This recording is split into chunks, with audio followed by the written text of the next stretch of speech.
Last video we actually stopped here. Okay, we derive the summation of the the forces. Okay, and then we say that this is the force vibration, and these are the same configuration as the previous time. Okay, so then in this video, how do we actually simplify the equation? Okay, so we actually have a shortcut. Okay, the shortcut is actually last video. If you remember last video, we actually derived a chunk of stuff. So we derived the vectors, we have all these things. And eventually you derive the equation over here. Okay, you have this equation over here. Okay, f naught over here, carry these things. So in our data sheet, this is the equation, right? So when you're talking about force vibration, okay, force vibration. In this case, we are also talking about force vibration. This thing can be utilized. Okay, so how can it be utilized? How do we utilize it? If you remember this F naught comes from where? Okay, this F naught actually comes from the F naught over here, right? So the F naught cosine omega t, you remember last lesson, F naught cosine omega t. So this F naught describes the amount of force due to certain cosine movement. Okay. So in this case, our F naught, similar like analogy, this is actually F naught also, right? So we can actually use this comparison. Instead of subbing as F naught, okay, instead of subbing this as F naught, we can actually sub it. So we can straight away sub in our F naught. Okay, in this case, we can say that this is F naught. Okay, what am I talking? Okay, so this is actually F naught. While cosine omega t, it is the same thing as previous one, right? Cosine omega t. So taking this relationship, we can actually cut short a lot of method. Okay, if you want to do a long way, you can actually watch back my video. Okay, my video on the stuffs, how we derive all the stuffs over here. It's really tedious. Nonetheless, let's continue with how to continue this thing. Okay, so as just a recap, we are trying to find ways to simplify the equation, and this is the last portion of our thing. So just hold on a while. So yeah. So taking last lesson formula, this is the last lesson formula, okay? And then we compare with this lesson formula, which is this one, right? You have, what do you have? You have the same stuff, okay? When you compare, they are the same. This except this one and this one, right? So therefore, you can say that F naught is equals to mu mu2, okay? Mu2, Pokemon. And then with awareness of the amplitude formula, x is equals to, that's why we have just said earlier, you can just sub in your F naught. In this case, you sub in mu2, right? So you have this steady, so you have this equation. And this equation describes the steady state solution for rotating unbalanced vibration.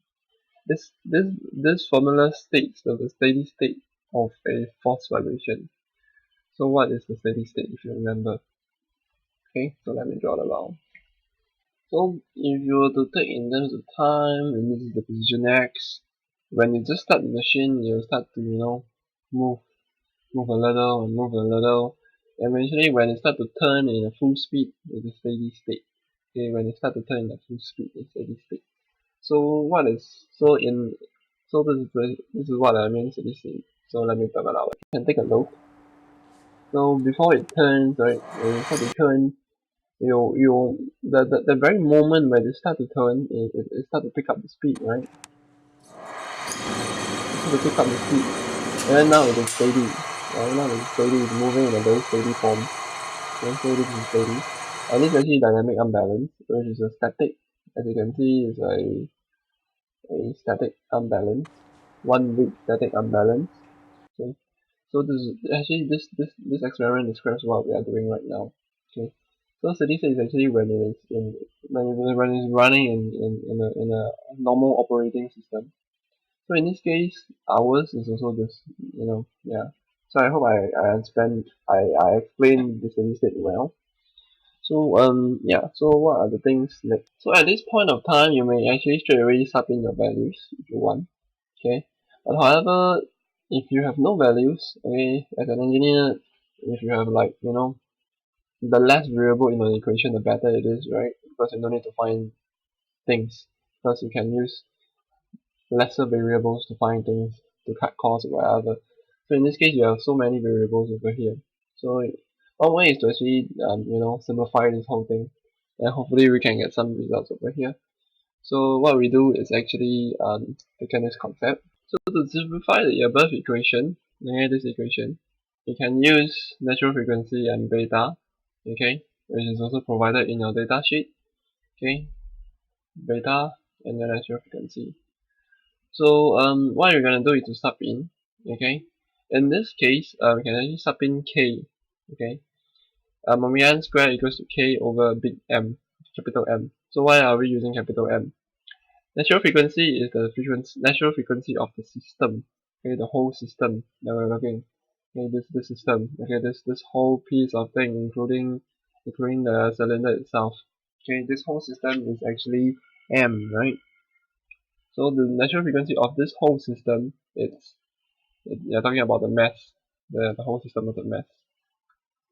While the frequency, while the typical frequency without the natural frequency, I mean, as you know, natural frequency, I think you already know natural frequency and the normal frequency. Damping frequency or where the system, the movement frequency, describes the frequency of this thing. Okay, so this thing itself contains, if you remember, and this is the damping frequency, or nonetheless the frequency that we are always talking about, the W.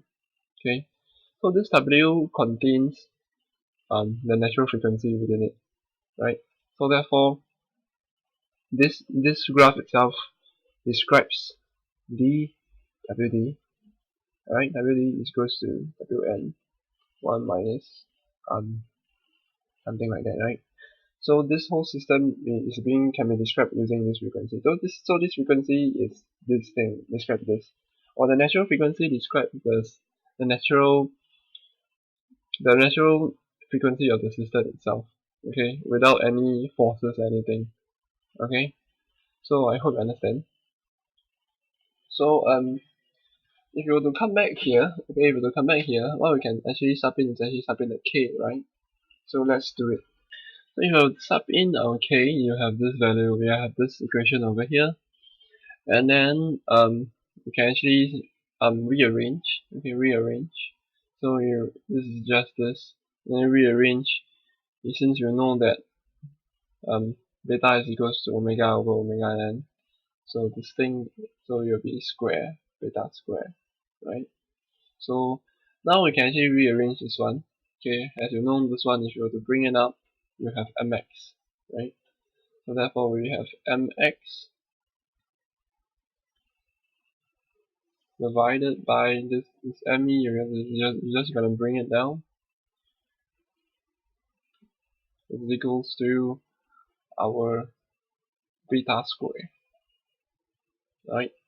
And the rest is the same, right?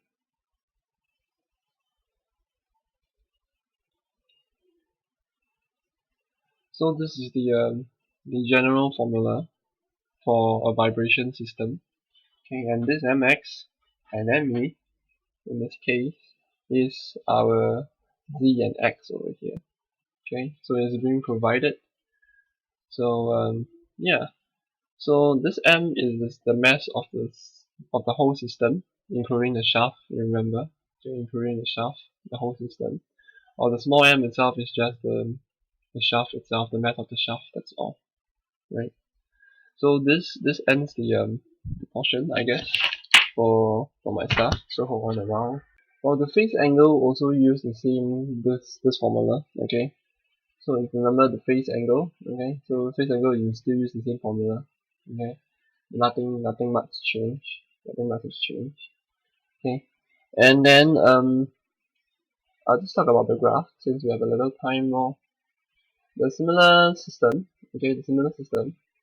It comes over here. I think it's not this. It's this one. Okay, it's this. And then so okay, so instead of f naught over here, f naught over k. Okay, the previous one was f naught over k, right? Like x naught over fk. I mean x naught over xk over f naught. Damn. So previously was this one. Now we're talking about this one, right? We're talking about this. So similarly, when you're talking about the damping factor, I mean we are talking about frequency ratio. When you reach 1, there will be a resonance, so you'll spike out again. So same thing as the phase angle. As the frequency ratio becomes 1, phase angle is 90 degrees out of phase. So it's really seriously something not cool. And the rest is damping factor. As you have a better damping factor, you eventually bring down the whole system, so you can actually damp the system, right? So what's the difference between this and the previous one? So I'll just show you a quick video. Okay, not a quick video but rather a quick comparison.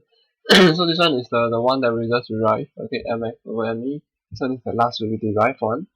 So the difference is that when you have damping factor, okay, is equal to 1, you can see it is going out, right? So it's going out. So nonetheless, you still have a much, if you were to compare this amount of resonance, the vibration, because you have a rotating shaft, you actually cause certain resonance, right? So this resonance nonetheless will be much greater than this resonance over here, right? It's because you're just simply pulling this mess up and down, up and down and down. The amount of resonance as compared to the rotating shaft is totally another level, right? So yeah. So just to let you know, this one is ascending, this one is descending, and then this graph are the same. Okay.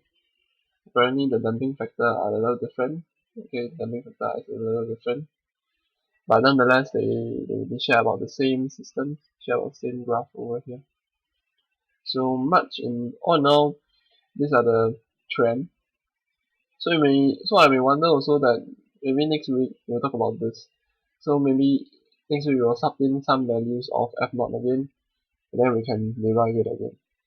So I think we are near to the end of the whole course, I guess. And then for eventually this is the even now this is we're talking about this, right? So next week we'll talk about vibration transmitted to floor. So there will be a certain equation again, right? That same graph, same type of trend graph, okay? But I mean same graph but different trends, okay? And then we talk about certain stuff, and then in terms of other stuff also, and talk about 2D, 2 dimensions, kind of thing. And then we are almost there. So hang on, my friend. So I'll see you in the next video. We'll do a tutorial question. So because the tutorial question is a very important, it contains very important concepts. So I'll see you there.